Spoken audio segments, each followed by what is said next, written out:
should you watch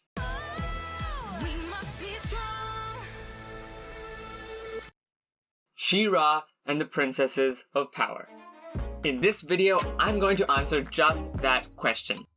To do so, I'm covering 3 main points. The 3 pillars of a great show: environment, story, and character.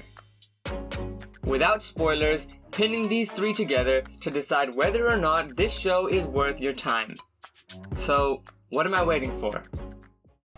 Environment. Personally, I'm a big fan of the fantasy magic kind of worlds. The Last Airbender, Dragon Prince, Adventure Time, these worlds just really draw me in. But it's not just the world, but how they've executed it. Etheria isn't some ripoff of Earth that they've molded into their own story, but it's its own world, handcrafted by the writers to have a backstory and significance to all of its inhabitants. The environment pops out at you in the lands of the princesses and shows you its dark underbelly when viewing from the villain's side. The contrast is present throughout, and the environment molds itself to the story to create a cohesive and interesting show to follow. And that brings me to the second point: story. Now, when viewing this originally, I thought it was just any old cartoon. A semi-average plot with some backstory mixed in to create a world. However, as I kept watching, and as I got past the first few episodes, oh my god. Does this show go from just average to spectacular? No jokes. The twists and turns presented just blew me away. The right amount of cliffhangers and unexpected outcomes, and the show still remains down to earth for any audience to enjoy. Of course, this is not a show strictly for adults, so there are those moments that are a little more childish and a little more cheesy. But then again, all the great shows of past have these moments. And right after these, the story ramps back up, providing a compelling story each step of the way. And I always want to come back for more.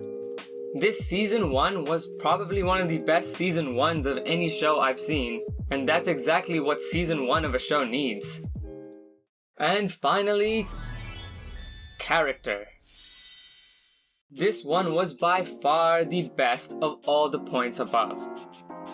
This was the best character development I've seen in the first season of any show, period. Every character had their moment to take center stage and prove why they truly belong on the show. This shattered my expectations as characters really developed in a way that made sense with the story and the world around them. And even after this, still showed room for growth. The main character here was obviously given the most development, but surprisingly, the villain side was also provided with the equal amount of treatment, shining a light on both sides of the story, not just through a looking glass at the good side.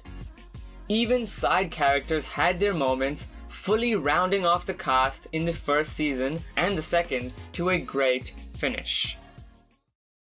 Overall, this show really surprised me because it's actually pretty amazing. It scores high on these 3 points I've mentioned above, but the only thing is that season 2 was only 7 episodes. Really, whose idea? 12 was a good amount for season 1, but 7? It's just too little. But season 3 comes out in August, and it's a perfect time to start, because the answer to the question, should you start watching She-Ra and the Princesses of Power? Yes.